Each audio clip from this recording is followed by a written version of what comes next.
예, 요즘 제가 이제 강대상에서 요즘 그 사회 돌아가는 일을 가끔씩 하는데 이제 성도들 가운데 몇 분이 정말 그 현실을 눈으로 목격하고 와서 그 얘기들을 해주시는 것을 제가 들을 때가 있습니다.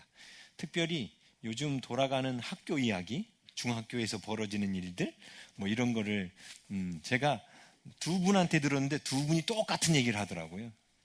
애들이 이 카드 놀이를 하고 있는데 가서 하지 말라고 말했는데 벌점 주세요. 벌점. 예? 맘대로 하세요. 맘대로. 저 작년에 52점 받았거든요. 이 얘기를 제가 두 분한테 들었어요. 각각 다른 분한테. 이 아이가 똑같이 했다는 거예요. 이렇게.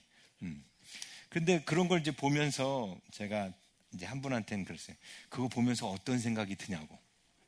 그랬더니 정말 심각하다고. 요즘 애들 보면 정말 심각하다고. 그 학생 인권 조례안이라는 게 통과돼서 애들을 혼낼 수가 없어요. 네? 잘해봐야 벌점 주는 거. 이제 벌점도 애들이 그냥 뭐 벌점 마음껏 주세요. 뭐 벌점 받아봐야 별일도 없대 하면서 그냥 이렇게 막 그 학교 다니는 거에 대해서 뭔가 그 어른들을 존중하고 존경하는 것도 없고 공부를 열심히 할 생각도 안 하고 그러죠? 왜 공부를 열심히 할 생각을 안 하냐면 지금 특목고 그 특수 고등학교들 다 없어져 버렸잖아요. 그러면서 지금 평준화 시키니까 굳이 그렇게 열심히 공부하지 않아도 머리만 잘 굴리면 수시로 대학에 들어갈 수 있는 길이 있는 거예요. 돈만 잘 쓰면. 예? 요즘이 그런 세대예요. 그래서 공부 열심히 안 해도 대학 들어갈 길들이 많아요. 우리 지금 당장 전에 터졌던 일들도 보면 그런 게 있거든요. 공부를 못 했는데도 의대에 들어가잖아요. 예? 무슨 추천서 내고 뭐 봉사 그거 내고 그런 거 통해서. 근데 그 대치동에 있는 학원 그 강사들 가운데 하나가 입시 지도하는 강사들이 전문적으로 그것만 해요. 이 아이가 점수는 이렇게 돼도 이 아이를 명문대나 아주 그 좋은 학과에 보낼 수 있는 방법들을 알아가지고 그것을 미리부터 막 준비시킵니다. 그 코칭을 받는 돈이 꽤 비싸요. 예? 근데 이제 공부 열심히 안 해도 갈 수 있는 그런 길들이 생기고 심지어는 공부 열심히 안 해도 의대를 들어갈 수 있도록 요번에 나라에서 의대를 확장시키려고 했잖아요. 그렇죠? 지금 갈수록 이 사회가 사실은 성경과 반대되는 그 길로 가고 있어요. 이게. 그러니까 하나님이 세우신 권위를 존중하지 않고 무시하고 예의 범절이 사라지고 그리고 놀고 수고하지 않아도 먹고 살 수 있는 사회. 요즘에 이렇게 열심히 일 안 해도 나라에서 돈 다 나오거든요. 이제 얼마 전에는 서울시에서 발표했다 하더라고요. 중학교 입학하는 아이들은 무조건 30만 원씩 준대요. 입학 그 준비금으로 교복을 사든 그것으로 타블렛을 사든 한다고 30만 원씩 준다고 서울시에서 이렇게 발표를 했어요. 그러니까 자꾸 나라에서 돈을 공짜로 나눠주는 일을 많이 하죠. 자, 이런 일들이 사실은 진짜 스스로 생계가 불가능한 사람들, 장애인이나 어떤 그 큰 사고를 당한 어쨌든 자기 힘으로 노력할 수 없는 사람들에게는 정부가 어느 정도 그런 지원을 해야 되는 게 맞습니다. 그렇죠? 그런데 지금 그런 게 아니라 어떻게 하냐면 그냥 놀고 있으면 줘 그냥. 그렇죠? 그냥 놀고 있으면 줘요. 네. 그러면서 사람들이 점차 어떤 생각이 들어오냐면 열심히 일할 생각들을 안 가져요. 그리고 열심히 공부하는 사람들은 내가 열심히 돈 벌어봐야 뭐예요? 다 세금으로 나가 다 누구한테 가요? 그 열심히 놀고 먹는 사람한테 다 흘러가는 거예요. 그러니까 열심히 공부하고 싶을까요? 그렇지 않죠. 사회주의가 바로 이걸 추구하고 있는 건데 지금 우리나라가 사회주의 국가로 가고 있잖아요. 그래서 지금 그런 모든 정책들이 학생인권 조례안부터 시작해서 학생인권 조례안의 그 내용이 제가 2001년도에 캐나다에 있을 때 들었던 내용이에요. 캐나다에서 부모가 자녀를 이렇게 때리는 걸 옆집에서 봐서 신고만 들어가도 그 부모하고 이 자녀를 격리시켜요. 그리고 이 아이는 나라가 키우겠다. 그리고 격리시켜버려요. 집에서 부모가 자녀도 체벌 못하게 하고 있습니다. 캐나다가. 그 사회주의가 먼저 유럽 쪽이 사회주의가 먼저 들어갔잖아요. 그러니까 아이들이 어떻게 돼요? 자연 버릇이 없어지죠. 부모에 대한 존중도 모르고. 근데 문제는 단지 버릇이 없어지고 사람들이 놀고 먹고 살려고 한다, 게을러진다, 이게 문제가 아니라 사람들이요, 의미 있는 일을 더 이상 하려고 하지 않는다는 거예요. 뭔가 다른 사람에게 보탬이 되고 유익이 되는 의미 있는 일을 하려고 하는 그런 좋은 마음을 품은 사람들이 갈수록 사회에서 사라져 간다는 거예요. 옛날만 해도 기독교 정신이 있었기 때문에, 유럽이 먼저 사회주의가 퍼졌지만 기독교 정신이 있었기 때문에 내가 하나님을 믿는 백성으로 나에게 똑똑한 머리를 주셨으니까 이 머리로 내가 열심히 공부해서 내가 돈을 많이 버는 직업을 가져서 벌어서 힘없는 사람들에게 나눠줘야겠다, 그런 생각이 기독교 정신이 있을 때는 하던 생각이에요. 근데 요즘에는 유럽의 기독교 신앙도 사라져 버렸죠. 기독교 신앙은 사라진 상태에서 뭐 희생하려고 하는 마음도 없는데 열심히 공부하고 열심히 노력해봐야 다 세금으로 나가고, 그리고 대충 놀아도 먹고 사는데 별 차이 없고, 그러니까 유럽 사람들이 갈수록 게을러지는 거예요. 그러다가 베네수엘라는 급기야 나라가 망했죠. 그렇게 많은 그 산유국인에도 석유를 그렇게 많이 보유한 나라임에도 불구하고 나라가 망해버렸어요. 공짜로 나눠주다가. 나라가 돈이 많으니까, 산유국이다 보니까, 기름이 많다 보니까 막 공짜로 나눠줬거든요. 그래서 사람들이 갈수록 일을 안 해. 그래서 지금도 기름이 있는데 나라가 망했어요. 그게 사회주의의 최후거든요. 근데 진짜 문제는 사람들이 더 이상 선한 일, 남을 위해서 희생하고 보람된 일을 하려고 하지 않는다는 거예요. 그게 중학교 가서 학생들만 봐도 이렇게 빤히 보이는 거예요. 그래서 요즘 이제 부모들이 더 이상 학교 교육에는 이렇게 희망이 없다, 그래서 자꾸 대안학교를 이렇게 보내는 이유가 그런 모습 때문에 그런 겁니다. 왜냐하면 거기에 가면 내 아이가 정상적으로 생각하던 내 아이도 가서 물들어 버려요. 같이 그거에 빠지고. 그러니까 보낼 수가 없는 거예요, 이게. 지금 이게 현실이거든요. 그런데 지금 이렇게 되는 모습이 결국은 한마디로 말하면 뭐냐면 사람들이 점차 짐승처럼 변해가는 거예요. 오직 타고난 육체적 본능에 따라만 사는 그런 짐승으로 변해가는 거예요. 사실 하나님께서 우리 사람들을 만들 때 우리를 하나님의 형상, 하나님의 모양대로 만드셨다 했죠. 그 형상이란 뜻이 하나님과 연합할 것을 전제한 어떤 모습이라고 그랬죠. 이 옷과 같다 그랬잖아요. 이거는 모양인데 원래 하나님께 이렇게 입혀지도록 우리를 만들었다 했잖아요. 다시 말하면 하나님과 연합되도록 만든 거예요. 자, 여기 보면은 하나님의 형상, 여기는 하나님의 본체가 있어요. 본체. 근데 우리가 하나님께로 가서 하나님께로 입혀지도록 만든 거예요. 이 하나님의 형상대로 지음받은 이 상태를 시편 2편에서 뭐라고 말하냐면 저를 엘로힘보다 잠깐 못하게 하시며, 이게 잠깐 못하게 하셨다. 못하게 하심. 잠깐 못하게 하심으로 표현해요. 우리가 잠깐 엘로힘보다, 자, 제가 새벽 예배 때 말씀드렸지만 또 안 들은 분을 위해서 또 얘기할게요. 엘로힘이라는 단어는 우리나라 말로 말하면 신이라는 일반 명사예요. 일반 명사. 엘로힘이라는 단어, 신. 예? 이 단어를 성경에서는 하나님으로 번역한 거예요. 하나님에 대한 고유명사는 뭐죠? 우리가 믿는 하나님, 천지 만물을 창조하신 하나님에 대한 고유명사는 야훼예요. 야훼. 예? 야훼는 고유명사고 하나님은 일반 명사예요. 그래서 이 엘로힘이라는 단어를 성경에 보면 고대 근동지방의 왕들에게도 엘로힘이라는 단어를 썼어요. 제가 시편 몇 편이야? 45편 할 때 이 말씀 드렸잖아요. 엘로힘 얘기 해드렸잖아요. 그 제왕시 할 때 왕한테 갑자기 하나님이요 하고 불렀다 했잖아요. 처음엔 용사요라고 불렀다가 두 번째는 사람 왕한테 하나님이요, 엘로힘이요 이렇게 불러요. 예? 이 단어를 쓴 거예요. 왕한테. 예? 어떻게 보면 인간한테 하나님이라는 단어를 쓴 거예요. 신이라는 단어를 쓴 거예요. 그런데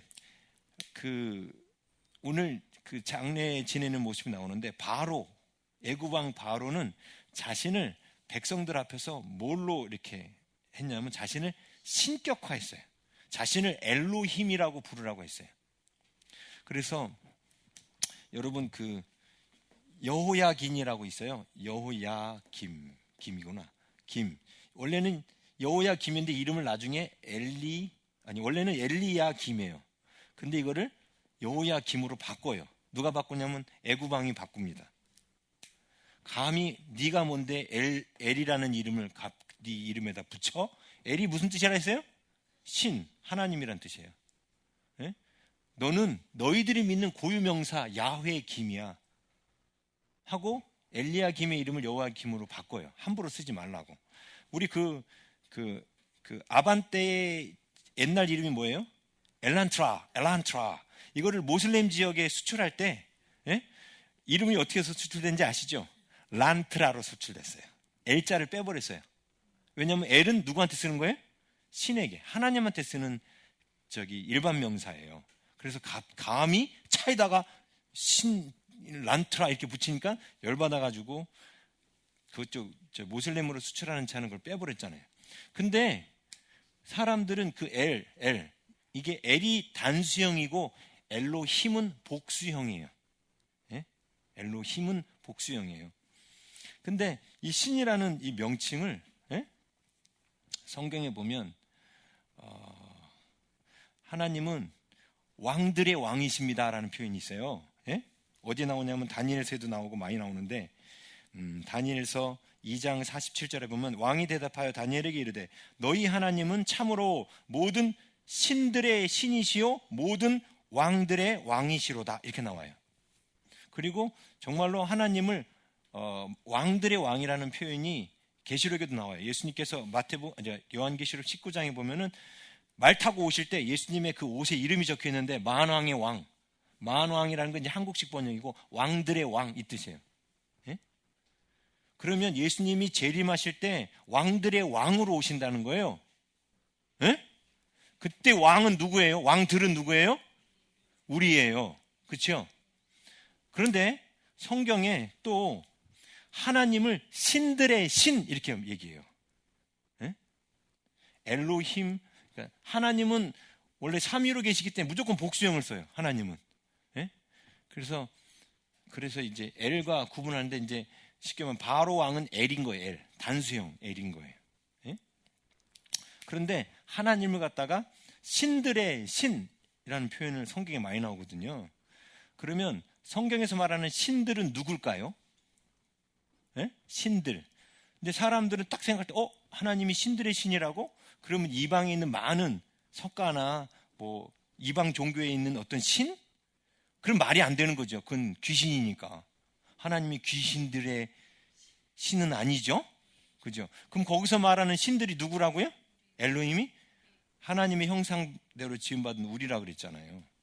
근데 우리가 지음받을 때 잠깐 동안 못하게 지음받았어요. 엘로힘, 우리를 엘로힘으로 지으셨는데 엘로힘보다 잠깐 동안 못하게 하셨어요. 잠깐 동안. 이게 히브리서에도 나오고 시편에도 나와요. 우리가 엘로힘보다 잠깐 동안 못하다는 거예요. 이게 뭐냐면 엘로힘이 됐다는 뜻은 우리가 신이 됐다는 거예요. 네? 신이 됐다는 게 뭐 복잡한 얘기가 아니고 하나님을 온전히 닮게 됐다는 뜻이죠. 네? 우리가 본질적인 신은 아니에요. 근데 하나님이 우리를 향해서 갖고 계신 계획이 뭐예요? 우리가 신이 되는 거예요. 이거 참남된 말이죠.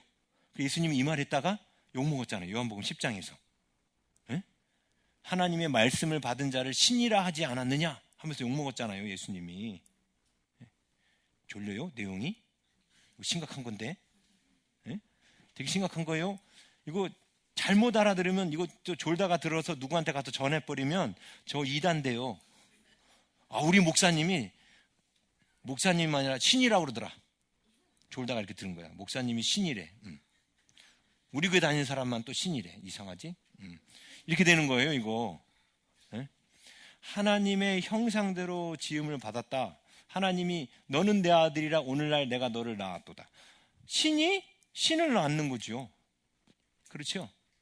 그런데 신이 신을 낳는데 우리 기쁨이가 태어났어요. 딱 제 주먹 요만하다 하더라고요. 요만해? 다 해서 요만해. 제 주먹보다 작아요. 얼굴이 아직은 제 주먹보다 얼굴이 작아요. 되게 작아요. 네. 자, 얘가 부모의 모습을 담고 태어났지만 잠깐 동안 온전한 부모의 모습을 갖고 있지 못하죠. 뭔 뜻이에요? 지금 혼자서 뭘 먹을 수도 없고 혼자서 응가를 치울 수도 없고, 예? 그리고 얘한테는 자가용을 사줘도 운전도 못해요. 심지어 하진이가 노는 장난감을 줘도 얘는 하나도 못 갖고 놀아요. 왜? 목도 못 가누거든 지금은. 그렇죠? 근데 이 아이가 원래 이 모습으로 영원히 있기를 부모가 바랄까요? 아니죠. 어떻게 되기를 바래요? 커서 부모처럼 건강한 모습으로, 그리고 부모처럼 똑똑한 모습으로, 그래서 부모가 주는 것을 다 받아 누릴 수 있는 모습이 되기를 원하는 거예요. 그래서 이렇게 기쁨이의 모습으로 태어났다가 기쁨이가 부모의 모습만큼 성장해 가는 그것이, 그 기간이 바로 잠깐이에요. 이해되세요? 그게 잠깐이에요. 잠깐. 우리를 잠깐 동안 엘로힘보다 못하게 하셨어요. 근데 우리가 하나님의 형상을 대로 지음받아서 하나님의 본체이신 하나님과 연합하여 우리가 엘로힘이 될 것을 하나님이 계획을 하셨는데, 여기서 이쪽 방향으로 가는 사람이 있고요, 반대로 하나님의 형상대로 지음받았지만 하나님께서 사람을 지을 때 뭐 갖고 지으셨어요? 흙으로 지으셨어요. 그리고 그 코에 생기를 불어넣으시죠. 자, 생기는 하나님께로부터 온 거예요. 흙은 땅에서 만들어진 거죠. 동물은 또 뭘로 만들었다고요? 동물도 흙으로 만들었어요. 사람과 동물의 가장 큰 차이는, 동물에게는 하나님의 입에서 나온 이 생기가 없다는 거예요. 그렇죠? 하나님의 입으로부터 나온 이 생기가 없어요. 분명 하나님의 입으로부터 나온 거기 때문에, 영이신 하나님 입으로부터 나온 거기 때문에 뭔가 하나님 거예요. 그렇죠? 아니, 제가 지금 해도 제 안에 있던 게 나오는 거 아닙니까? 그렇죠? 밖에 있던 게 나와요? 제 안에 있던 게 하면 나오는 거 아니에요? 그러면 하나님이 했다는 게 산소를 들이마시고 이산화탄소를 내뱉으신 건 아니잖아요. 그렇죠? 하나님은 그런 걸로 호흡하지 않으시잖아요. 그죠? 그럼 하나님 입에서 뭔가 나왔다는 것은 하나님 것 중에 일부가 나온 거죠. 그렇죠? 그 하나님 것 중에 일부가 우리 안에 있는 동물과 구별되는, 이걸 영이라고 우리는 부르잖아요. 영.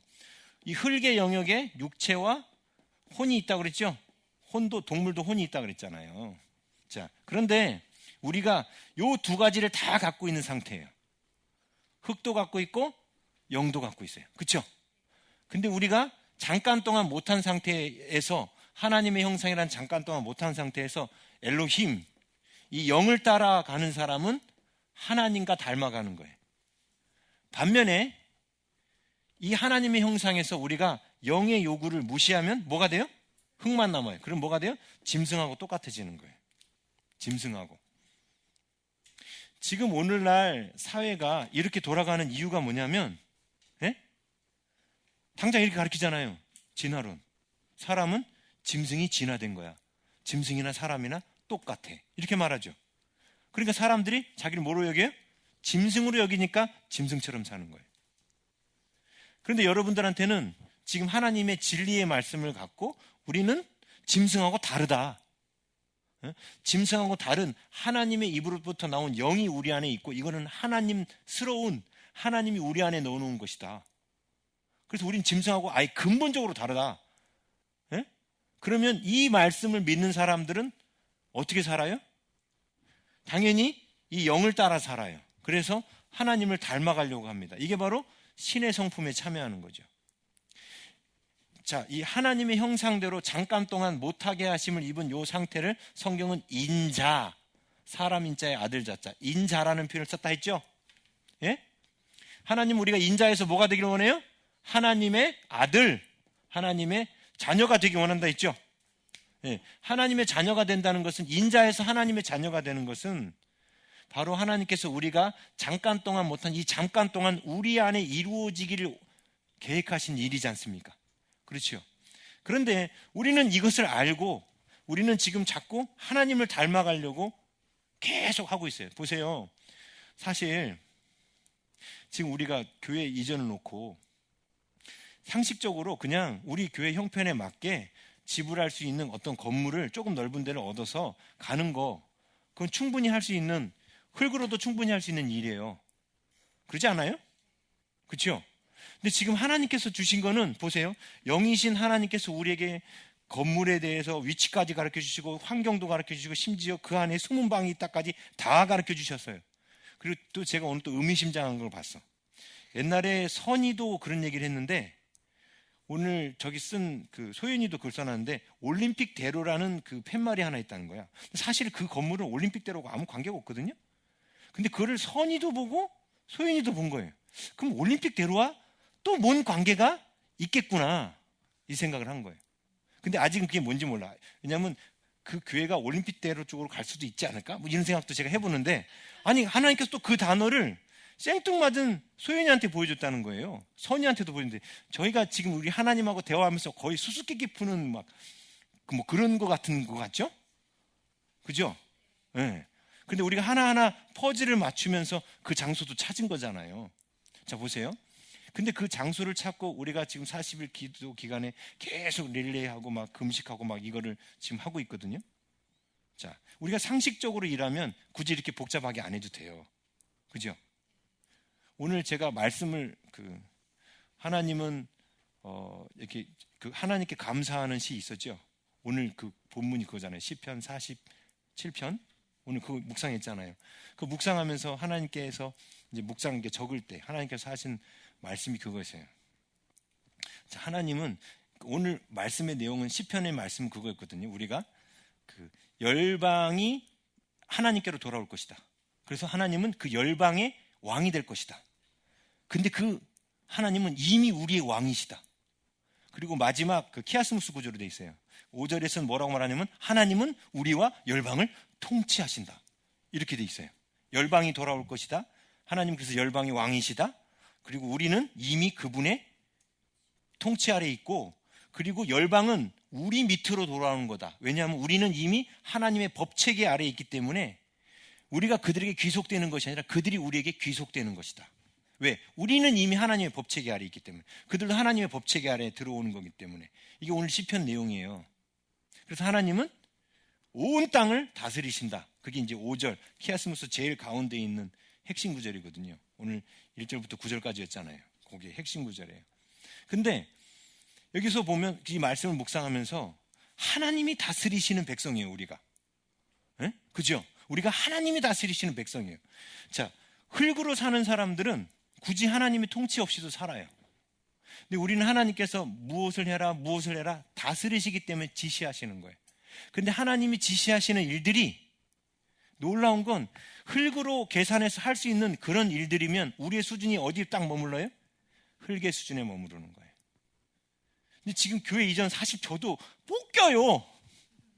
응? 왜? 이미 배수이진을 쳐버렸잖아. 12월 19일에는 오전까지 무조건 비워줘야 되는 거예요. 이게. 12월 19일 오전까지는 무조건 여기를 비워줘야 되는 거예요. 그때까지 못 구하면. 지금 누구도 이제 컨테이너 박스에 넣고 이제 이사한다 그러는데 우리도 컨테이너 박스 넣고 어디를 빌려야 할 수 있는 그런 상황이 올 수도 있는 거예요. 만약 그때까지 못 구하면. 그렇죠? 에? 그런데 이렇게 마음 졸이지 않고 그냥 편안하게 이전해도 되잖아요. 근데 우리는 그렇게 안 하고 계속 하나님께 여쭙고 듣고 움직여요. 근데 듣고 움직일 때 지금 당장 우리가 기도하는 내용도 말도 안 되는 내용이에요. 상식적이지 않아요. 왜?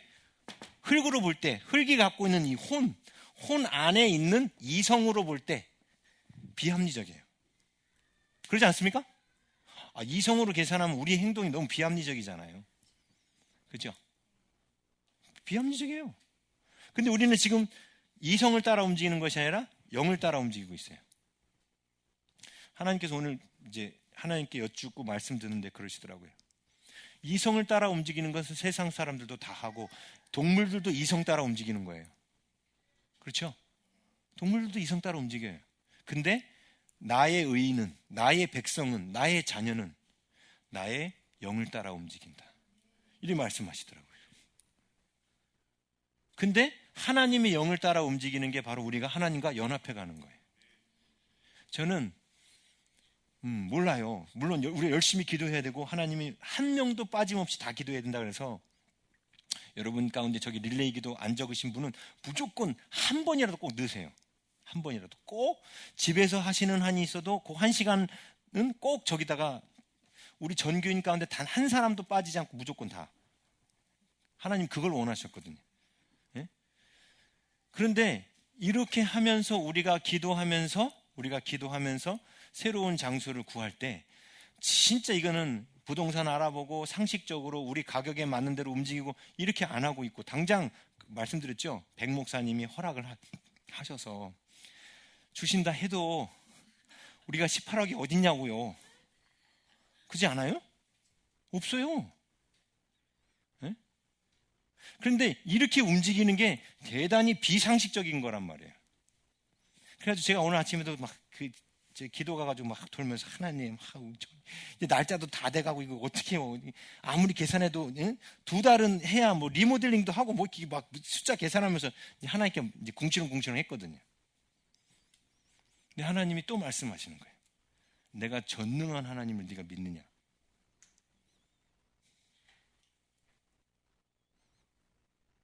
그래서 또 이제 한마디 또 했어요. 제가 또 궁시렁궁시렁. 하나님, 그런데 홍해를 가르는 건 쉽고요. 병이 낫는 것도 쉬워요. 근데 사람 마음 움직이는 게 제일 힘들다고 하셨잖아요. 너무 힘들어요, 하나님. 제가 또 그랬거든요, 하나님께. 그때 하나님 뭐라고 하시냐면, 너는 수도꼭지만 트는 거야. 너는 그 영혼을 놓고 너가 기도할 분량만 기도하는 거야. 그를 변화시키고 바꾸는 건 내가 하는 거야. 그런데 너의 기도를 통해서 내가 움직이는 거야. 그래서 너는 너가 할 일만 하면 돼. 그것만 걱정해. 제가 할 일을 못하는 것에 대해서만 걱정하지 그분이 변화되고 변화되지 않고는 저보고 걱정할 일이 아니래요. 그 말씀 들으니까 또 마음 편해지더라고. 우리 이렇게 열심히 기도했는데 그분이 안 바뀌면 어떡하지? 이런 생각을 하니까. 그분이 마음이 안 녹으면 우리한테 안 주면 어떡하지? 이 마음이 팍 들었는데 하나님께서 우리가 해야 될 몫만 하라는 거예요. 그래서 저는 우리가 해야 될 몫만 우리가 할 수 있도록 자극만 할 거예요. 자, 근데 지금 그래서 제가 말씀 준비하면서 그런 생각 들었어요. 우리가 제대로 가고 있구나. 이 여부를 떠나서 왜 이게 제대로 가는 거냐면, 이게 한 사람이 이렇게 듣고 이런 모든 것들을 움직였다면 그 사람이 잘못 들을 수도 있겠는데, 이건 한두 사람이 들은 게 아니잖아요. 그렇죠? 다 같이 듣고 다 같이 움직이는 거예요. 그리고 여태까지 우리가 음성 듣기 훈련을 여태까지 해왔고, 그죠? 그러면서 하나님이 주시는 영을 따라 움직이려고 하고 있는 건데, 이 시대에 교회 다니는 사람들이 흙을 따라 움직일까요? 영을 따라 움직일까요? 대부분의 사람들이요, 교회를 오직 의인은 그 믿음으로 말미암아 산다 했거든요. 근데 그 믿음이라는 그 단어는 현실, 이성으로 납득 불가한 세계를 믿음이라고 말하는 거예요. 그죠? 다시 말하면 오직 의인은 믿음으로 산다는 뜻은 영으로 산다는 뜻이에요. 그죠? 지금도 말도 안 되는 일이거든요. 우리는 지금 진행 중이에요. 목사님 딱 보니까 수상하다. 뭔가 다 깔아놓고 돈도 다 준비되어 있고 뭔가 다 돼 있는데 지금 저러고 있는 것 같아. 작전 짜고. 그렇게 보인다면 제가 대단히 믿음이 좋게 보이는 거죠. 근데 하나님을 향해서 우리가 그런 생각을 갖기를 원하죠. 하나님 다 준비해놓고 지금 우리한테 이렇게 시키는가 보다. 그렇게 믿음을 갖고 기도하기를 원하시는 거예요. 자, 그런데 바로 이 삶이 어떤 삶이냐면, 이게 창세기의 삶이에요. 창세기가 중요한 모든 성경의 시작이지 않습니까? 창세기 1장은 뭘 우리에게 가르쳐 주겠냐면, 우리는 어디서부터 왔는가예요. 예? 이제 우리가 이제 창세기 이제 50장 설교 들어갔잖아요. 이제 마지막 다음 주면 이제 창세기 끝나거든요. 자, 창세기는 우리가 어디서부터 왔는가를 말해주고 있어요. 그래서 창세기 1장과 2장을 보면 우리가 어디서부터 왔는지를 정확하게 말해주고 있죠. 질문 드릴까요? 우리는 어디서부터 왔죠? 예, 하나님께로부터 왔습니다. 이걸 알고 있어요? 자, 창세기 50장은 우리에게 뭘 보여주냐면, 그럼 우리가 어디로 돌아가는가? 이걸 말해주고 있어요. 자, 어디로 돌아가죠? 예, 하나님께로 돌아갑니다. 그래서 바울도 로마서 11장 36절에 이런 말을 했어요. 로마서 11장 36절. 이는 만물이 주에게서 나오고 주로 말미암고 주에게로 돌아감이라. 영광이 그에게 세세에 있으리로다. 아멘. 자, 창세기가 딱 그렇게 돼 있어요. 창세기 1장, 2장에는 사람의 창조에 대하면서 사람과 천지 만물이 하나님께로부터 나왔음을 이야기하고 있고, 그 2장부터 49장까지 가운데 이야기는 뭐냐면, 하나님으로 말미암는 하나님의 통치, 우리가 하나님의 영으로서 하나님을 닮아가는 그 모습이 중간에 나온 거고, 마지막 50장은 우리가 하나님께로 돌아가는 모습이 나온 거예요. 보세요. 중요한 건 아까 제가 중학생 얘기하면서 시작됐는데 중학생들만 그런 게 아니라 현대인들이 다 대부분 내가 어디로부터 와서 어디로 가는지를 모르고 있다는 거예요. 그래서 짐승처럼 사는 거예요. 그래서 짐승처럼 사는 거예요. 내가 어디로부터 와서 어디로 갈지를 모르니까 짐승처럼 사는 거예요. 근데 사람들한테 이제 이런 얘기를 하면 우리가 하나님으로부터 나왔다는 증거가 어디 있어? 우리가 하나님께로 간다는 증거가 어디 있어? 죽어봤어? 심지어 죽었다가 살아난 사람 얘기해도 사람들 안 믿죠. 그건 옛날 부자와 나사로 이야기에도 나오잖아요. 부자가 지옥 가가지고 나사로를 갖다가 우리 형제들한테 보내셔서 나는 여기 왔지만 내 형제들은 여기 오지 않게 해주세요 라고 아브라함한테 부탁했더니 아브라함이 뭐라고 말해요? 나사로를 보낸들 소용이 없다. 선지자와 모세로부터 듣지 않으면, 성경을 통해서 듣지 않으면 죽은 자가 살아나서 가서 말해도 사람 듣지 않는다. 지금 이 시대가 그렇잖아요. 사후세계 체험한 분들이 다 천국 지옥을 보고 와서 천국은 진짜 있다 아무리 떠들어도 사람들 이제는 콧방귀 끼고 귀로 담아 듣지도 않아요. 우리가 가야 될 곳이 있다는 얘기를 그렇게 해줘도 사람들이 들으려 하지 않는다는 거예요. 그렇죠? 예? 그런데 논리적으로 굳이 따지라면 사람 안에는 뭐가 있냐면 메타인지라는 게 있다 있죠.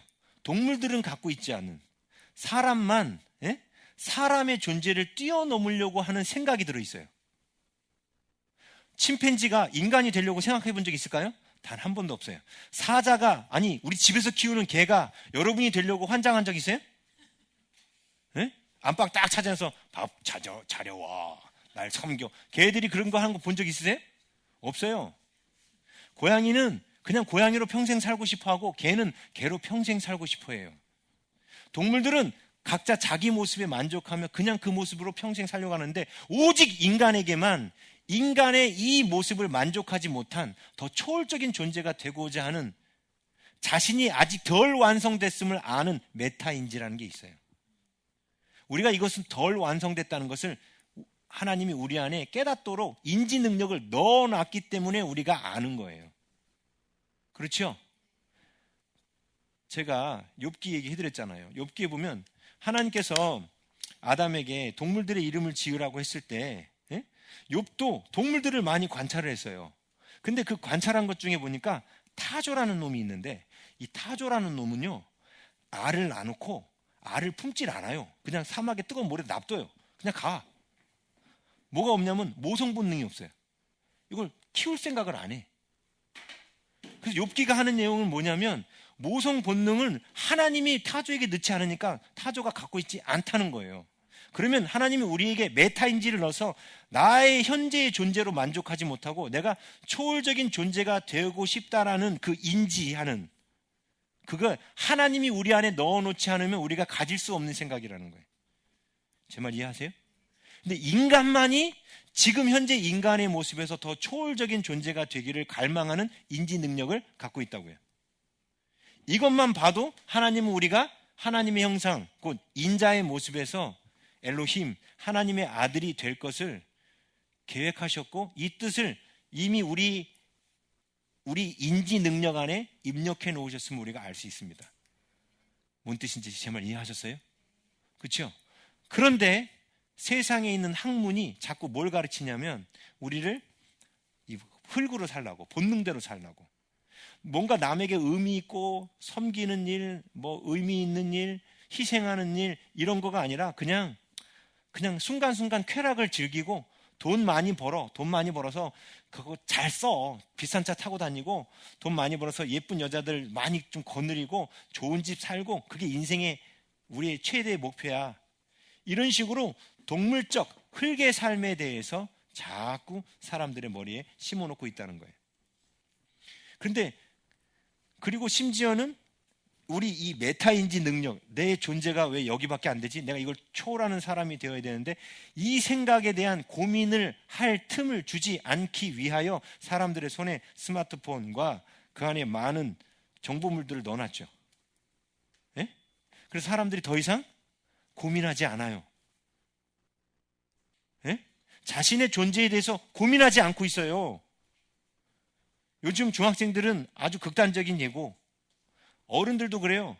자신의 존재에 대해서, 내가 어디로부터 와서 어디로 가는지에 대해서 고민하지 않아요. 자, 어디로 가는지에 대해서 고민하는 사람들은 누군지 아세요? 시한부 인생 떨어진 사람들이에요. 시한부 인생 딱 떨어진 사람들만이 메타인지가 다시 가동을 해. 그래서 내가 어디로 갈까? 이걸 고민하고 있어요. 그렇죠? 자, 그런데 우리는 이미 창세기를 통해서 우리가 어디서부터 왔고 우리가 어떻게 이 땅을 살아가야 되며 어디로 가야 될지를 성경을 통해서 분명히 알고 있다는 거예요. 네, 새벽부터 이제 새벽 예배 나오느라고 졸리죠. 근데 이거 되게 중요한 거예요. 네? 창세기 이제 마무리하고 있어요. 창세기 1장도 스펙타클하고 재밌었는데 이 끝장이 너무너무 중요한 거예요. 왜요? 어디서부터 왔는지는 아는데 어디로 또 갈지 모르면 이것도 이상한 거죠. 우리는 나온 곳으로 돌아가는 거예요. 하나님께로부터 나왔기 때문에 하나님께로 돌아가는 거예요. 근데 놀라운 거는 하나님의 형상이 하나님께로 돌아갈 것은 하나님이 계획하셨는데 사람들이 하나님께로 다 돌아가지 않는다는 거예요. 하나님께로 돌아가지 못하고 흙으로 그냥 불과 유황못으로 하나님과 정반대의 방향으로 가려고 준비한다고 해야 되나? 아니, 그냥 그렇게 육체의 본능대로 살아가는 사람이 이 시대에 얼마나 많냐는 거예요. 그렇죠? 점차 이 하나님께로 돌아가려고 하고 하나님이 원하시는 그 거룩한 삶을 살려고 하고 의미 있는 삶을 살려고 하고 조건 없이 사랑을 베풀려고 하고 이런 삶을 살려고 고민하는 사람들이 갈수록 사라지고 있다는 거예요. 이게 뭐냐면 우리가 다 짐승이 되어가는 거예요. 그렇죠? 자, 그런데 우리는 어찌됐든 우리가 하나님께로 간다는 걸 알고 있어요. 그럼 하나님께로 간다는 걸 알면 우리 뭘 해야 돼요? 그렇죠. 하나님께로 갈 준비를 해야 되는 거예요. 그 준비를 우리는 이미 아브라함, 이삭, 야곱의 일생을 통해서 그들이 이 땅에서 하나님께로부터 왔음을 그들은 들었죠. 조상으로부터 들었잖아요. 요즘 시편 몇 편이야? 45편인가에 나왔었잖아요. 예? 조상들이 들려줬다고. 들려주세요. 제가 그랬잖아요. 아담이 들려준 거라고. 모세가 갑자기 눈이 열려가지고 창세기 장면을 본 게 아니에요. 창조의 그 장면은 하나님이 아담에게 직접 설명하신 거예요. 아담에게 설명하셨다는 게 영의 언어로 설명하셨죠. 영의 언어로. 히브리어로 말씀하지 않았잖아요. 아담은 히브리어 몰랐잖아요. 그죠? 영의 언어로 설명하셨죠. 근데 영의 언어는 또 뭐가 있어요? 환상이 있잖아요. 그러니까 창조 때의 그 모습을 하나님께서 아담에게 환상으로 빤하게 보여준 거예요.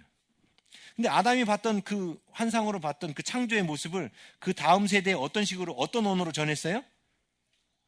예? 히브리어로 전했어요? 아담은 가인하고 아벨한테 창조의 모습을 어떤 언어로 전했어요? 역시 영의 언어로 전했어요. 그래서 가인과 아벨이 정확하게 알고 있는 거예요. 예? 제 말 이해하세요?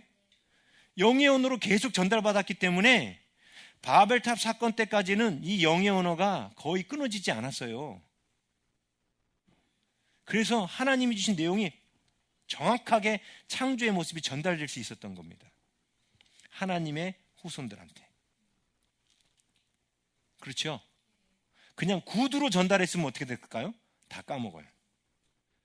제가 그랬잖아요. 제가 2007년도에 꾼 꿈을 아직도 그 장면이 지금 눈앞에 보이듯이 떠오른다니까요. 2007년도에 꾼 꿈을. 그는 하나님께서 이제 수영롭게 사역 끝나고 뉴질랜드로 가라는 꿈이었는데 아직도 그 물고기 2마리가 보여요. 막 뿌연 바다에.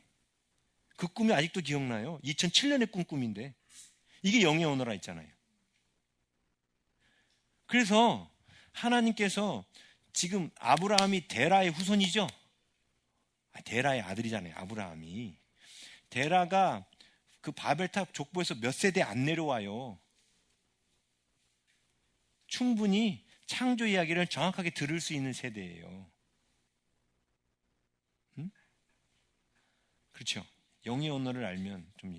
자, 그런데 중요한 건 뭐냐면 그들이 창조 얘기를 정확하게 듣고 정확하게 전달돼서 모세까지 내려온 세대가 있고 반면에 이 창조 이야기를 왜곡시킨 사람들이 있었죠. 가인의 후손들이 왜곡을 시켜요. 자기의 죄를 합리화하기 위해서 신이 나를 나쁜 재료로 만들어서 내가 죄를 진 거야. 내가 죄를 진 거는 신이 나를 잘못 만들어서 그런 거야. 하고 자기의 죄에 대한 책임을 누구한테 돌리려고 그래요? 신에게, 하나님께 돌리려고 가인 계열이 창조 이야기를 이렇게 변형시켜 버렸어요. 왜곡시켜 버렸어요. 가인 계열이. 그래서 가인 계열에 의해서 왜곡된 창조 이야기가 각 나라마다 메소포타미아 문명, 나일강 문명, 각 문명마다 내려오는 왜곡된 신화들이에요. 왜곡된 신화들. 그 왜곡된 신화들이 나중에는 급기야 뭐까지 나왔어요? 신화들 속에서 이야기가 내려와서 인간은 동물이다 이렇게 나버린 거예요. 그렇죠? 그런데 성경은 우리가 하나님께로부터 왔다는 것을 말해주고 우리가 하나님께 갈 것을 정확하게 말해주고 있어요. 지금 이 시간도 여러분이 이 얘기를 듣고 있잖아요. 그런데 그거 아세요? 교회 다녀도 이걸 깊이 생각하지 않고 교회 다니는 사람들이 많아요. 그래서 사람들이 기복주의에 빠지는 겁니다. 우리가 하나님께로 간다는 사실을 정말로 알고 있으면 당연히 우리는 이 땅에서 어떻게 살아야 될지를 고민하게 돼 있어요. 그리고 그 삶을 위해서 준비하고 투자하게 돼 있습니다. 자, 나이가 들어갈수록 이제 여러분들도 이제 은퇴하잖아요. 나중에 나이 들면. 그죠? 은퇴하면 내가 은퇴한 뒤에는 일을 못 가질 텐데 그럼 뭐 먹고 사나? 자, 자신의 삶이 이 땅에서 끝나는 것처럼 생각하는 사람은 당연히 은퇴를 준비하면서 이상해질 수 있어요. 타락할 수도 있겠죠. 왜? 겁나니까. 은퇴하고 나면 먹고 살 거 없으니까. 그렇죠? 근데 본향을 바라보는 사람은 그렇게 살지 않아요. 죽는 그 순간까지 하나님이 원하시는 삶을 살다가 죽습니다. 본향을 생각하는 사람은. 그렇지 않나요? 지금 여기 젊은이들이 많은데 젊은이들한테 제가 본향 이야기를 하는 것은 이 사실을 지금 젊을 때부터 기억하면 우리는 지금 이 젊은 나이를 쓸데없는 데 시간 보내지 않고 정말로 귀한 데 투자할 수 있는 거예요. 왜냐하면 우리가 이 땅에서 사는 삶이 다 비슷비슷해요. 그러니까 특별히 사고 나서 죽지 않는 한 성경은 70이요, 강건하면 80 이렇게 말하는데 요즘은 재수 없으면 100 요즘에 이렇게 말하죠. 예? 요즘 그렇게 산대요. 근데 다들 비슷비슷하게 살아요. 그렇죠? 근데 그 삶 동안에 물론 그 이전에 사고로 죽을 수도 있고 병으로 죽을 수도 있고 그래요. 근데 그 이전에 그 삶 동안에 우리가 우리의 삶을 정말로 하나님이 우리에게 원하셨던 하나님의 형상, 인자의 모습에서 하나님의 아들 엘로힘 이 되는 그곳에 내 인생 전부를 투자해도 시간이 모자라요. 처음에 하나님이 아담이 타락한 이후에 사람에게 하나님의 형상에서 엘로힘, 인자의 모습에서 엘로힘이 되는 그 기간을 하나님이 대략 노아 홍수 이전에 몇 년 정도로 계획하셨어요? 평균 900년이에요. 평균 나이가 900년이었어요. 그렇죠? 왜? 하나님 닮으려면 900년은 더 줘야 되는 거예요. 하나님 입장에서는 이게. 그죠? 근데 시간 많이 줬더니만 그 많은 시간 동안 하나님을 닮으려고 더 노력하는 것이 아니라 더 타락만 하니까 하나님 어떻게? 시간을 줄여놓으신 거예요. 그리고 우리는 더 급해요 지금. 그런 거예요 지금. 우리가 900년이라면 좀 놀다가 그래 세상 돌아갔다가 놀다가 와. 괜찮아 놀다 와. 아직 많아. 뭐 100년만 놀다 와.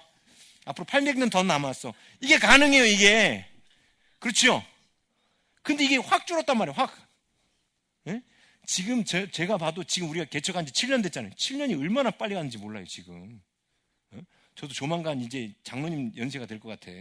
금세 60 될 것 같고 50인데 금방 60 될 것 같고 세월이 너무 빨리 지나가요. 그렇죠 집사님? 집사님도 그렇게 느끼시죠? 응? 어른들이 그러잖아요. 50대가 되면 인생 속도가 50km, 60대가 되면 60km, 70대가 되면 70km로 느껴진다고. 정말 그래요. 제가 20대 때 느꼈던 세월보다 지금이 세월이 훨씬 더 빨리 가는 것 같아요.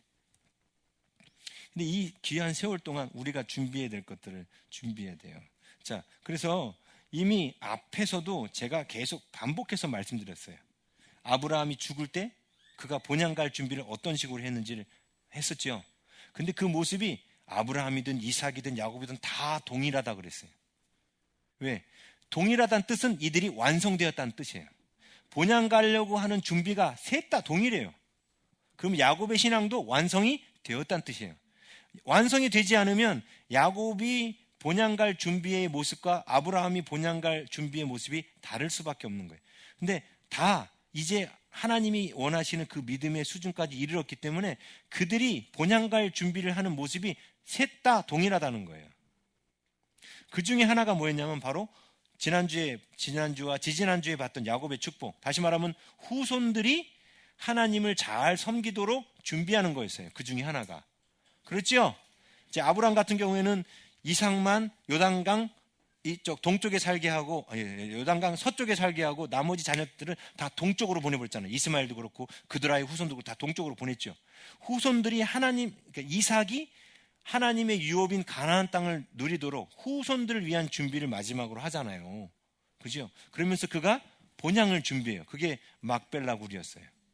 막벨라굴. 이 막벨라굴은 오늘 읽었던 그 막벨라굴은 단지 눈에 보이는 어떤 무덤이 아니라 마치 이것은 그 막벨라굴이 막벨라라는 그 뜻이 뭐냐면 두 개의 동굴이라는 뜻이에요.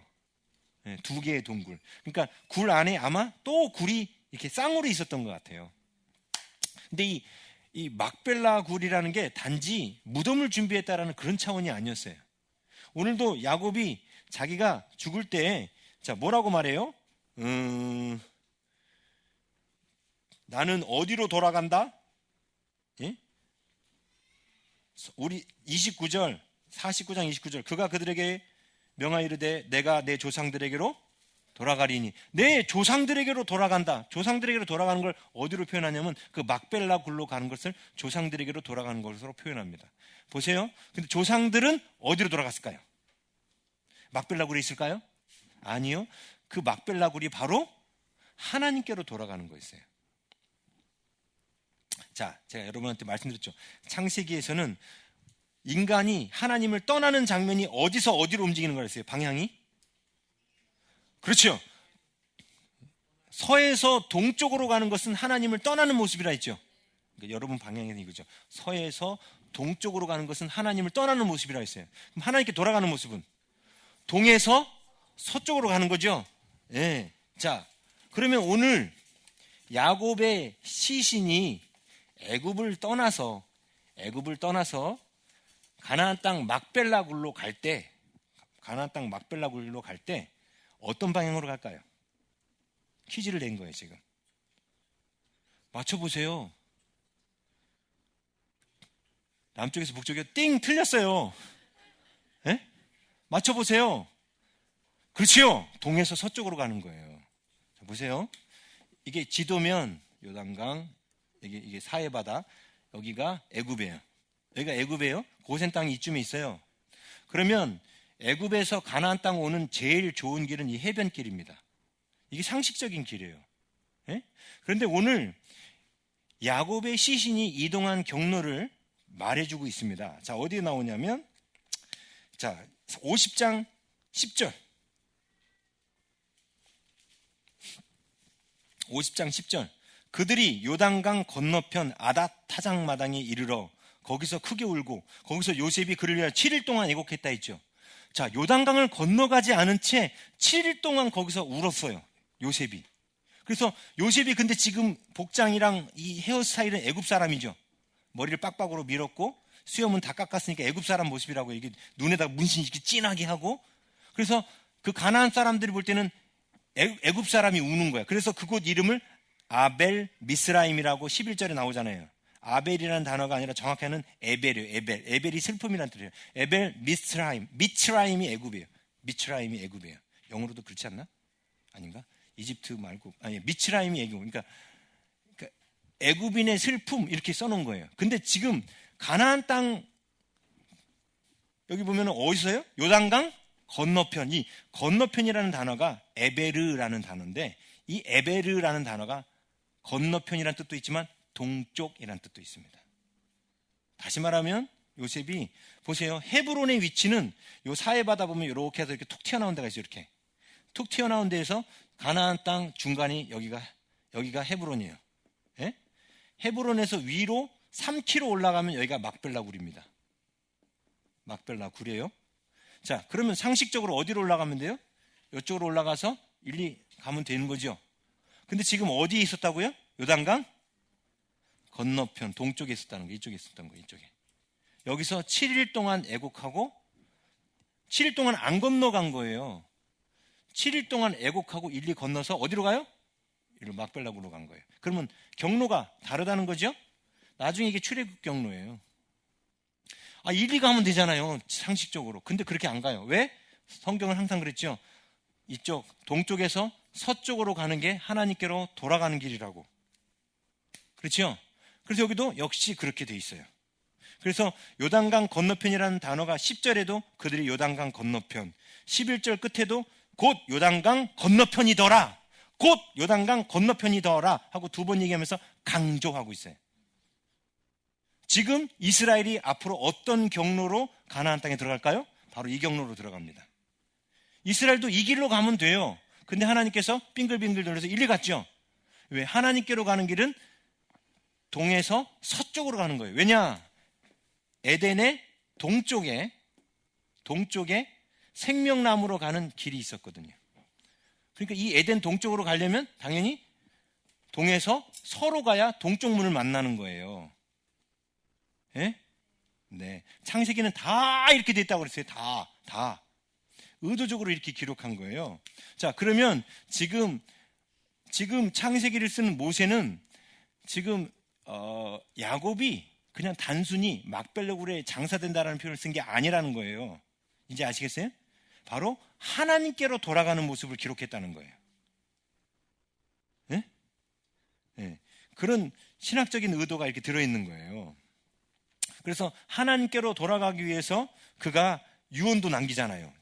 오늘 49장 29절 30절에 나온 것처럼 햇사람 에브론의 밭에 있는 굴에 우리 선조와 함께 장사하라. 30절 이 굴은 하면서 또 아브라함이 햇사람 에브론에게서 밭과 함께 사서 이 햇사람 에브론의 밭이라는 얘기가 29절 30절 50장 13절 세 번이나 나와요. 세 번이나. 뭐 하고 있는 거예요? 강조하고 있는 거예요. 그냥 단지 무덤으로 가는 게 아니라는 거예요. 그것은 바로 하나님께로 돌아가는 거예요. 우리가 우리의 끝이 있음을 알고 있어요. 근데 우리는 그게 끝이 아니라 바로 그게 진짜 시작이에요. 하나님께로 가는 거기 때문에. 그렇죠? 예? 그래서 지금 야곱은 여기를 가야 된다는 거야. 보세요. 근데 당장 눈으로 볼 때는 애굽의 문명이 훨씬 더 화려하고 뛰어나고 좋다 했죠. 최첨단 시설 다 갖춰져 있어요. 예? 다 이렇게 갖춰진 정말 애굽은 살기 좋고 자자손손 여기서 살았으면 좋을 만한 그런 땅이에요. 반면에 이 가나안 땅은 어때요? 척박한 땅이에요. 그런데도 불구하고 야곱은 뭐라고 유언을 남겨요? 내 시신을 반드시 여기다 갖다 막벨라굴에다 묻어라. 왜요? 나는 반드시 하나님께로 돌아간다. 하나님께로 돌아간다. 그게 야곱의 신앙이에요. 그러기 위해서 앞부분에는 자녀들을 축복했죠. 제가 지난주에 여러분들이 새벽 예배 때문에 졸려서 빨리 끝내드리려고 최대한 애쓰다가 중요한 걸 하나 빠뜨렸어요. 뭐냐면 단 얘기만 하고 단의 동생 납달리 얘기를 안 한 거야. 별로 궁금하시지 않죠? 네. 납달리 얘기 별로 궁금하지도 않죠? 네? 자, 납달리 얘기 한번 잠깐 볼게요. 49장 21절. 납달리 딱 한 구절 나와요. 납달리는 39장 21절 뭐라고요? 노인 암사슴이라 아름다운 소리를 바라는도다. 아주 심플하죠? 아주 심플해요. 근데 이게 엄청난 말씀이에요. 납달리는 노인 암사슴이라 아름다운 소리를 바라는도다. 이게 엄청난 거예요. 이 안에 바로 복음이 들어있어요. 자, 납달리하고 누가 형제예요? 단이 형제예요.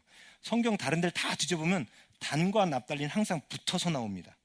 근데 오늘 본문은 그렇게 되어 있는가 보세요. 어떻게 되어 있어요? 단은 어디 나와요? 16절에 나와요. 중간에 갓과 아셀이 들어가 있어요. 이거는 실바의 자식이에요. 단과 납달리는 비라의 자식이에요. 항상 붙어 있어야 되는 애들이에요. 근데 띄어놨어요. 중간에 다른 종으로 실바의 종으로 이렇게 둘을 띄어놨어요. 응? 왜 띄어놨을까요? 뭔가 의도적이겠죠. 모세가 실수해가지고 내가 납달리 빠뜨렸네. 납달리 이렇게 했을까요? 의도적으로 해놓은 거예요. 우리는 지난주에 단 얘기를 했었어요. 단이 어떤 사람이라, 단이란 뜻이 무슨 뜻이라 했어요? 재판하다라는 뜻이라 했죠. 판단하다라는 뜻이라 했죠. 근데 이게 긍정적인 의미라 했어요? 부정적인 의미라 했어요? 부정적인 거예요. 누군가를 판단하는 게 바로 뱀의 역할이라고 그랬죠. 마귀의 역할. 예? 판단의 기준이 하나님께 있어야 되는데 단이 자신이 판단하고 있는 거예요. 예. 우리 안에 판단의 영이 끊어지지 않으면 정말 그분 옆에 가면 안 돼요. 그분 옆에 가면 욕 바가지로 먹어요. 왜? 그분은 맨날 판단하는데 아주 도사거든요. 남의 허물을, 잘못을 찾아내는데 아주 도사예요. 그런 분 옆에 안 가고 싶죠? 그런 분 옆에 근데 누가 계셨어요? 납달리가 계셨어요. 왜냐? 여종은 같은 텐트 안에서 자기 자식을 키웠거든요. 그러면 단하고 누가 같이 큰 거예요? 납달리가 큰 거예요. 납달리의 이름의 뜻은 싸움, 경쟁 이런 뜻이에요. 네? 경쟁 그런 뜻이에요. 그래서 이제 그 라헬이 언니를 제끼고 경쟁에서 이겼다, 뭐 이런 식으로 경쟁, 싸움 이런 식으로 전했거든요. 단은 판단하다 뭐 이런 거고. 근데 단이 이름값 한다고 했잖아요. 판단을 해. 그러면 텐트 안에서 누굴 제일 많이 했겠어요? 동생이겠죠. 그러면 판단받는 동생의 마음은 어떨까요? 완전히 속박당하고 억압당하고 묶여있고 맨날 누구랑 비교하고, 너는 말이야 인간이 그러면 안 돼, 넌 뭘 잘못했고 이러면, 이런 소리를 계속 들으면 속이 어때요? 볶이고 힘들고 구속당하는 거예요. 그런데 야곱이 그를 축복했어요. 뭐라고 축복했는지 좀 좋을까요? 이제 너는 자유, 너는 이제 정죄받지 않아, 자유, 이거예요. 그걸 뭐라고 표현했냐면 노인 암사슴 이렇게 표현한 거예요. 그게 노인 암사슴이에요. 암사슴이 놓이면 어때요? 자유롭거든요. 마음껏 뛰어다니고. 그래서 이름도 자유 띄어놨어. 단은 위에다 놓고 중간에 갓과 아세를 놓고 띄어놨어요. 이렇게 밑에다가. 자유, 정말 자유야. 에? 자, 자유를 얻은 이 납달리가 어떤 말을 할까요? 거기 뒤에 나왔죠. 아름다운 소리를 바라는도다. 드디어 놓였어. 그러면 이 사슴이 뭐라고 말하겠어요? 여태까지는 맨날 찌들려서 형한테 맨날 정죄당하고 판단당하고 비판당했다가 거기서 노인받으면 어떤 마음이 들어요? 아름다운 소리가 나오는 거예요, 이게. 그런데 이 아름다운 소리를 바라리로다라는 이 단어의 뜻이 정확하게 원문은 아름다운 그 말씀을 전한다라는 뜻이에요. 아름다운 그 말씀을 전한다, 이런 뜻이라고요. 그게. 그러니까 지금 자기가 정죄받고 판단받는 것으로부터 벗어나서 노인 암사슴 것처럼 자유로우니까 그 자유의 그 아름다운 소식을 누군가에게 전하는 복을 납달리에게 부어준 거예요. 마치 이게 어떤 모습입니까? 마귀에게 맨날 정죄당하고 비판당하고, 마귀는 율법을 들고 와서 우리한테 너 이거 죄졌잖아, 너 이거 죄졌잖아 하고, 우리는 사망에 쏘는 것은 죄요, 죄의 권능은 율법이니라. 마귀가 우리 율법 갖고 우리를 맨날 쐈잖아요. 우리 정죄하고 판단했잖아요. 그렇죠? 거기로부터 누가 우리를 자유케 하셨어요? 하나님께서. 그래서 우리를 노인 암사슴이 되게 하신 거예요. 노인 암사슴이 돼서 우리가 이제 뭘 해요? 아름다운 말을 전하는 거예요. 이게 소리를 바라는도다. 이 소리라는 말은 원형으로는 에메르, 말씀이란 뜻이고, 발하다라는 말은 주다라는 뜻이에요. 나탄, 주다. 아름다운 말을 누군가에게 주라는 거예요. 이제 복을 준 거예요. 그래서 납달리의 후손은 아니지만 납달리가 살았던 그 지방에서 바로 예수님의 12제자의 대부분이 나옵니다. 그래서 그들이 아름다운 소식을 전하는 암사슴이 됩니다. 노인 암사슴이 돼요. 이게 그 얘기를 지난주에 빼먹었더라고요. 자, 이런 식으로 야곱은 자기가 죽을 때 그 본향을 생각하면서 자녀들을 축복해 줬어요. 지난주 말씀드렸죠. 시몬과 레이도 내용은 저주잖아. 이게 저주하잖아요. 근데 그게 궁극적으로 망하라는 뜻이 아니라 그랬죠. 여러분 기억하십니까? 그 요셉의 형제들이 애굽으로 그 곡식을 구하러 왔다가 한 명이 볼모로 잡히고 나머지 돌아갔잖아요. 그때 볼모로 잡혔던 사람이 누구예요? 시므온이에요. 시므온과 레이 중에 그 시므온이에요. 자, 시몬이 아버지 야곱을 대적하고 있는 게 이 축복을 하는 이 순간에도 안 바뀌었다 했잖아요. 그때까지도 아버지 시몬과 레이가 아버지를 향해서 반항심을 갖고 있었다 했지 않습니까? 그렇죠? 그런데 그 시몬이 그 애굽의 식량을 구하러 갔을 때 첫 번째로 갔을 때 거기 잡혔잖아요. 돌아왔죠. 그때 야곱이 시몬 걱정을 했을까요? 안 했을까요? 예? 부모 입장이라면 하셨을 것 같아요? 안 하셨을 것 같아요? 사고를 내 가슴에 비수를 못 박은 놈인데 걱정할까요? 맞아요. 하십니다. 그게 부모예요.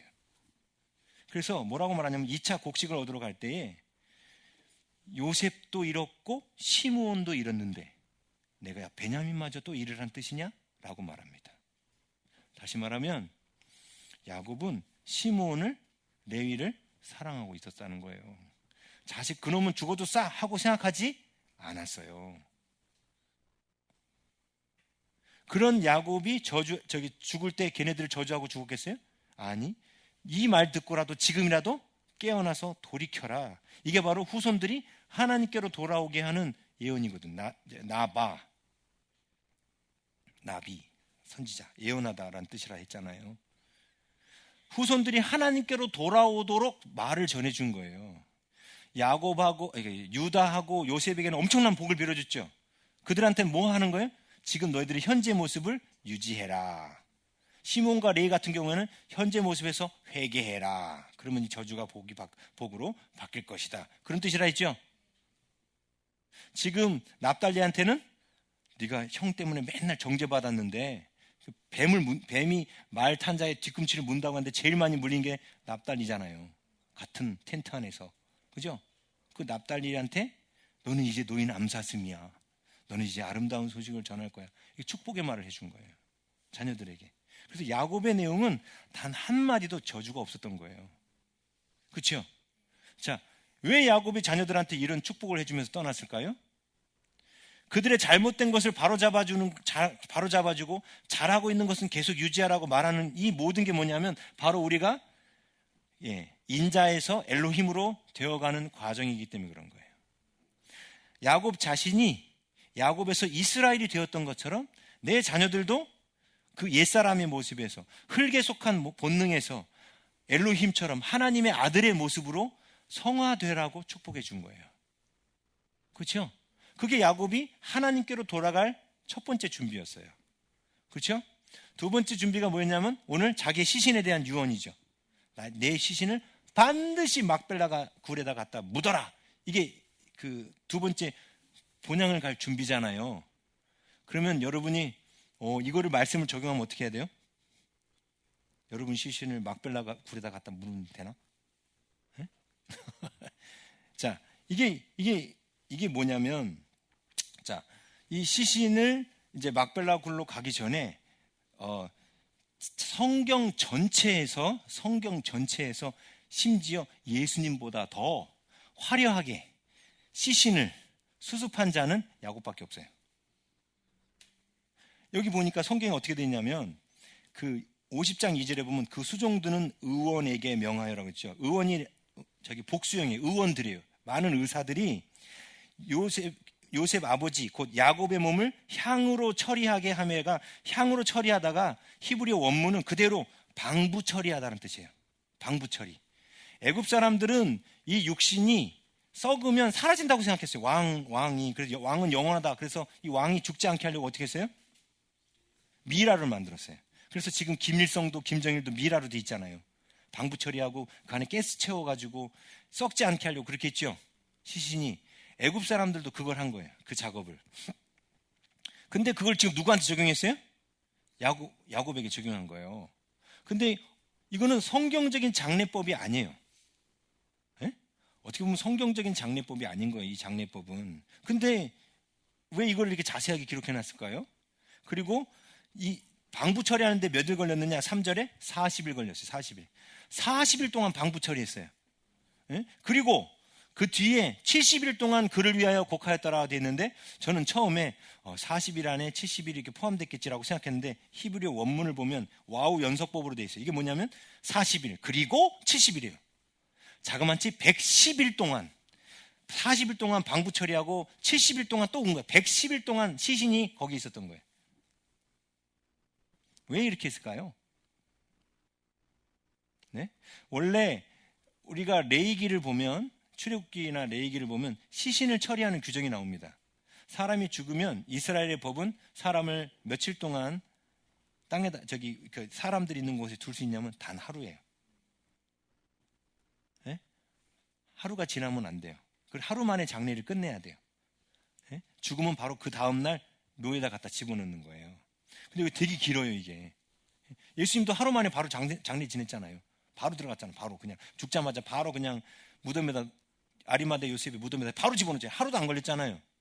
그렇죠? 근데 지금 자그만치 110일. 왜 이렇게 있을까요?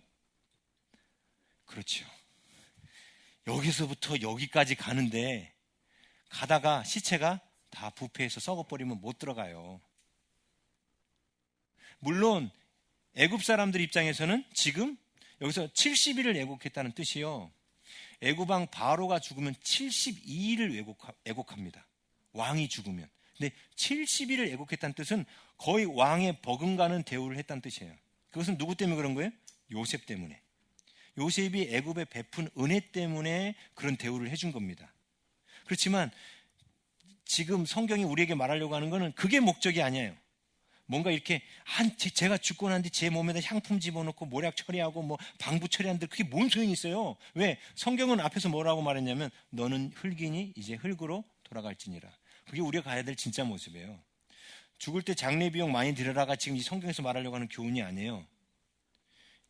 야곱이 이 막벨라 굴에 돌아갈 때 보통 하루 만에 묻힌다 했잖아요. 하루 만에 묻힌 것처럼 들어간 거예요. 그냥 썩지 않고 방부 처리를 해서. 그런데 여기서 중요한 메시지는 뭐냐면 이 성경이 주는 메시지는 뭐냐면 우리가 하나님의 본향에 들어갈 때까지 내 몸이 부패하지 않게 해야 돼요. 그게 뭐예요? 거룩하게 사는 거예요. 거룩하게 사는 거예요. 바울이 그런 말 하죠. 내 몸은 갈수록 후패하지만 내 속사람 날로 새롭도다. 그렇죠? 우리가 하나님의 형상, 인자의 모습에서 하나님의 아들 엘로힘의 모습으로 되어가는 그 과정은 부패해지는 것이 아니라 거룩해지는 것이고 깨끗해지는 것이고 아름다워지는 거예요. 지금 야곱한테는 그냥 외적인 모습으로 그게 나오지만 우리한테는, 그래서 우리에게는 겉사람 우리가 어떻게 돼요? 벌써 머리도 한 움큼씩 다 빠져버리고 흰머리 나고 짜글짜글한 거 이제 아무리 펴도 안 펴지고, 그죠? 이건 별로 안 다가올 거야 여기 앞에는. 그리고 이도 하나씩 빠지더니만 복구 불가능, 가짜를 꽂아놔야 돼. 우리 겉사람은 날로 후패해져요. 그렇죠? 근데 이게 진정한 치장이 아니에요. 우리의 진정한 치장은 이 속사람이 썩지 않는 거예요. 거룩해지는 거예요. 주님을 닮는 거예요. 그게 막벨라굴로 갈 준비를 하는 겁니다. 그게 바로 뭐냐면 우리 이 육체를 거룩한 육신으로 하나님 앞에 드리는 거예요. 너희 몸을 하나님이 기뻐하시는 거룩한 산 제물로 드리라 했죠. 하나님이 기뻐하시는 산 제물이 된다는 게 뭐예요? 우리 몸에 방부 처리를 해서 영원히 썩지 않는 그 몸으로 준비한다는 뜻이 뭐예요? 하나님이 동쪽으로 가라 할 때 동쪽 가는 거예요. 그게 산 제물이 되는 거예요. 하나님은 동쪽으로 가라 하는데 나는 서쪽으로 가. 이건 제물이 아니죠. 제물이 살아있는 거죠. 그냥 지 못대로 돌아다니는 거. 이거 아직 안 죽은 거예요. 이게 하나님이 말씀하신 대로 행하는 그거. 이게 우리의 몸을 거룩하게 준비하는 거예요. 하나님 말씀하신 대로 그대로 따라 행하면 사람들은 나의 모습 속에서 바로 하나님의 모습을 볼 수 있는 거예요. 그게 우리가 막벨라굴로 가는 준비입니다. 이게 우리가 막벨라굴로 가는 준비예요. 이게 가장 중요한 준비예요. 하나님께로부터 하나님께로부터 나왔고 하나님으로 말미암는 거예요. 지금 이게 바로 하나님으로 말미암는 로마서 11장 36절의 말씀이 하나님으로 말미암는다는 뜻이 하나님의 말씀이 인도하는 대로만 걸어가는 거예요. 그게 바로 우리가 막벨라굴로 가는 모습입니다. 그렇죠? 그래서 우리 교회가 보세요. 세상 사람들의 상식으로 움직이면 신앙생활하기 참 쉽죠? 근데 이렇게 하니까 막 걱정이 되죠? 근데 걱정이 안 되려면 방법이 하나밖에 없어요. 믿음밖에 없어요. 그리고 이게 이루어지는 방법밖에 없어. 그렇죠? 이렇게까지 해놓고 만약에 안 이루어지면 어떡하죠? 다들 저도 다 그런 걱정하죠. 그 걱정은 이제 주님께 맡겼어요. 저는 이제 이제 더 이상 걱정 안 하기로 했어요. 제가. 저도 깝깝해요. 그 현실을 생각하면 깝깝한데 하나님이 우리에게 꼭 현실로 사는 걸 원치 않으셔요. 여태까지 그랬잖아요. 여태까지 한 가정 한 가정 회복될 때마다 그렇죠. 현실적인 걸 우리한테 요구하신 게 아니라 믿음의 어떤 특별한 행위를 요구하셨잖아요. 근데 그걸 할 때마다 믿음으로 따라 했는데 항상 하나님이 열매가 좋았잖아요. 우리 여태까지 현실로 안 살았어요. 지금 교회 움직이는 것도 여태까지 그 훈련을 받았는데 교회 움직이는 걸 또 현실로 움직이시겠어요, 하나님이? 당연히 아니죠. 우리가 7년 동안 여기서 그 훈련 받았잖아요. 현실로 살지 말고 믿음으로 살아라. 그 훈련을 여태까지 받았잖아요. 이게 바로 신의 성품에 참여하는 길이고 하나님의 말씀 따라서 영이 요구하신 대로 하나님이 영이 요구하신 대로 그 영의 요구가 이루어지도록 하는 삶, 그 삶을 지금까지 우리가 훈련하고 살아왔지 않습니까? 그죠? 우리 죽을 때까지 하는 거예요. 그게 우리의 몸을 진정한 우리 몸에 방부제를 넣는 수준이 아니라 오히려 더 거룩해지는 거죠. 그렇죠? 네. 사실 이 신의 성품에 참여하는 것에 대해서 말씀은 더 많이 준비했지만 오늘 새벽 예배 관계로 꼭 참고 이제 마지막 얘기를 하려고 그래요. 네. 오늘 이제 말씀을 좀 정리해 보려고 합니다. 지금 야곱은 어디로 가는지를 알고 있었어요. 하나님께로 돌아가는 거예요. 우리가 이거 까먹으면 끝장나는 거예요. 하나님께로 돌아간다는 것을 우리가 일평생 까먹지 않으면 내가 지금 나의 갖고 있는 시간을 어디다가 쓰는 게 가장 좋은지를 금방 찾을 수가 있습니다. 근데 하나님께로 돌아간다는 사실을 우리가 놓치는 순간 내 인생을 허비하고 낭비하게 돼 있어요. 여기서 말한 내 인생이라 하면 거기 안에 내 건강도 들어가 있고 내 시간도 들어가 있고 내 재물도 들어가 있고 나의 모든 게 다 들어가 있는 거예요. 근데 우리의 앞선 신앙의 선배들도 다 이 믿음의 길을 갔습니다. 사실 이 땅에서 돈이나 건강 이런 것들은 그냥 나중에 우리 죽으면 다 놓고 가요. 요번에 드디어 이건희 회장님이 이제 가셨잖아요. 이제 잠깐만 몇 년 동안 누워 계신 거예요? 2014년에 쓰러지셨나요? 네? 그 정도 됐죠? 거의 6년? 우리 개척할 때 쓰러지셨네? 그분이 그렇게 되셨네? 근데 이제야 가신 거예요. 여태까지 그냥 의학의 도움으로 그냥 계셨던 거예요. 근데 안타까운 건 이분이 복음을 들었다는 얘기를 제가 못 들었어. 이분 집안은 대대로 원불교예요. 자, 잘 생각해 보세요. 이게 백그라운드는 모르니까 우리가 아는 정보로만 이분이 원불교 상태에서 죽은 거예요. 그러면 우리는 이분이 어디로 가는지도 우리는 알고 있어요. 분명 그것은 하나님께로 돌아가는 건 아니에요. 그렇죠? 왜냐하면 그분의 삶이 하나님으로 말미암지 않았거든요. 자기가 믿는, 자기가 생각하는, 자기가 주도하는, 자기로 말미암는 삶을 살았기 때문에 그분은 하나님께로 돌아갈 수가 없는 거예요. 우리의 삶이 하나님으로 말미암지 않으면 우리도 하나님께로 돌아가지 못하는 거예요. 그래서 마태복음은 아주 강력하게 경고합니다. 너희들이 하나님 말씀대로 살지 않으면 구원받지 못해. 이렇게까지 얘기해요. 근데 하나님 말씀대로 산다는 뜻이 하나님 말씀대로 산다는 뜻이 그저 율법을 준수하는 어떤 그런 차원이 아니에요. 우리가 하나님스러워지는 거예요. 하나님의 성품에 참여하는 거예요. 하나님다워지는 거예요. 우리의 자유의지를 갖고 그분을 닮고 그분이 원하시는 것을 선택하고 그분이 뜻하는 길로 걸어가는 거예요. 왜? 우리는 어디로 가야 될지 알고 그분한테 돌아가기 때문에 그래요. 그분한테 돌아가기 때문에 그분을 맞이할 준비를 하는 건데 그분은 우리를 잠깐 동안 이 땅에 보내셔서 우리로 하여금 우리가 스스로 선택하여 그분께로 돌아오기를 원하셨던 거예요. 스스로 선택하여 하나님께로 돌아오기를 원하셨어요. 강제로 콧게 가지고 반드시 여기 돌아오고 그런 건 없어요, 성경에. 그럼 아담이 타락도 안 했을 거예요. 우리가 스스로 선택하는 거예요. 오늘도 선택하는 거예요. 응? 내가 이 땅에 보세요. 이건희 회장이 그 많은 남은 재산이 18조 원? 그렇죠? 저도 자세히 봤어요. 돈 얼마나 받는지. 18조 원이라는 재산을 이제 자식들이 나눠 갖는다는데 아무튼 그 많은 돈 가져갑니까? 죽을 때? 한 푼도 안 들고 가요. 들고 가요? 들고 가요? 관에다가 세금만 더 내죠. 네, 세금만 엄청 낼 거예요. 18조 원이면 세금만 50%니까 9조 원 내야 되죠. 10조 원이요? 완전 도둑이다. 정말. 10조 원을 세금으로 내야 되는데 다 뺏기잖아. 열심히 모으면 뭐 다 뺏기네. 그죠? 그리고 본인이 가져가는 게 있냐는 거예요.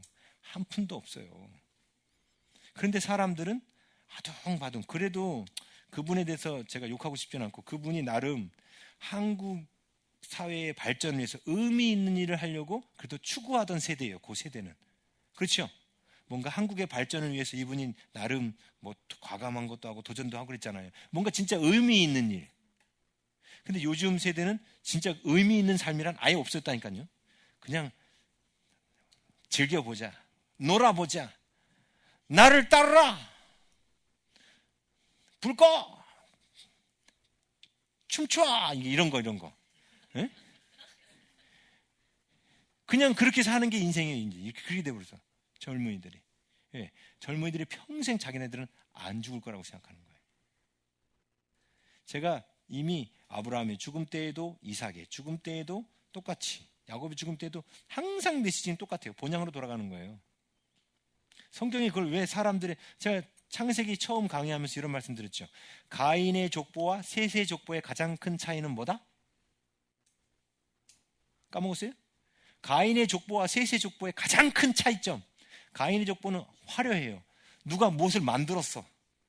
유발이 퉁소 부는 자의 조상이 되고,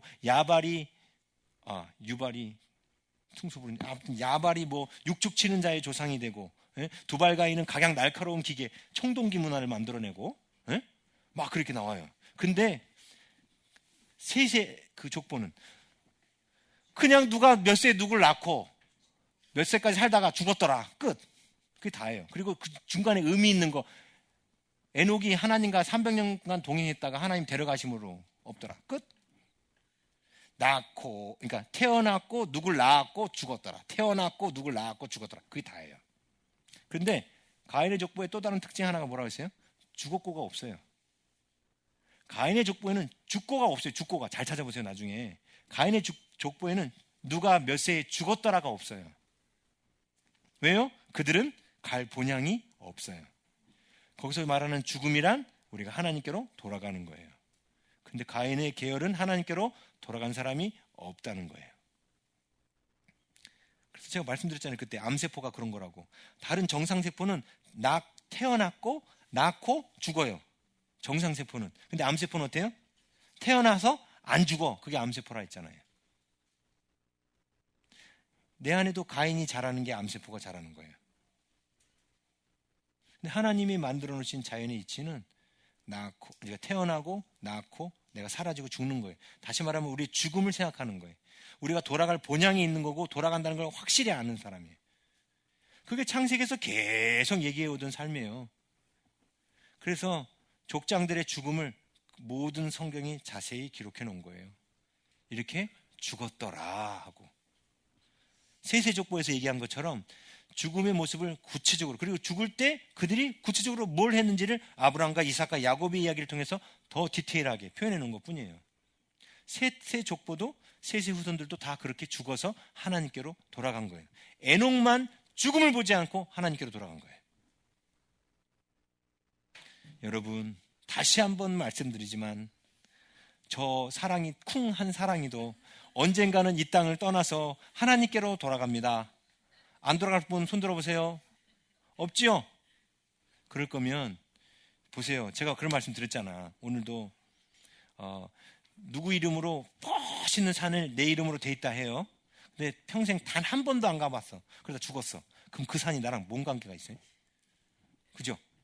다른 사람 이름으로 돼 있는 산인데 가을철마다 가가지고 단풍 보면 좋다, 공기 좋다 하고 누렸어.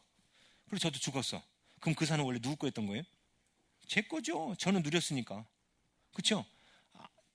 땅 등기 아무리 돼 있어봐야 죽을 때 안 갖고 가요. 예? 그런 게 중요한 게 아니에요. 하나님께서 오늘 나에게 주신 삶 속에서 하나님께서 원하시는 그 길을 걸어가는 사람만이 진정 인생을 참되게 사는 거예요. 이걸 알면 내 죽음의 날이 가까운 것이 두렵거나 걱정스럽거나 뭐 아쉽거나 불안하거나 이게 없어요. 내가 돌아갈 본향이 정확하게 어딘지를 아는 사람은 알기 때문에 준비하거든요. 그리고 우리 젊은이들처럼 지금 알면 더 복된 게 더 빨리 준비해서 옛날에 그랬잖아요. 900년 동안 주님 닮도록 기회 주셨는데 지금 가뜩이나 시간 줄어들었다고. 예? 지금 박은주 집사님이나 이런 분들은 급해요 지금. 예? 그렇잖아요. 앞으로 100세까지 사셔도 급하죠? 예? 예. 급해요 급해. 여러분들도 결코 빠른 세월이 아니야. 뭐 900년에 비하면 그 40년이나 뭐 60년이나 70년 그게 그거지 뭐. 그죠?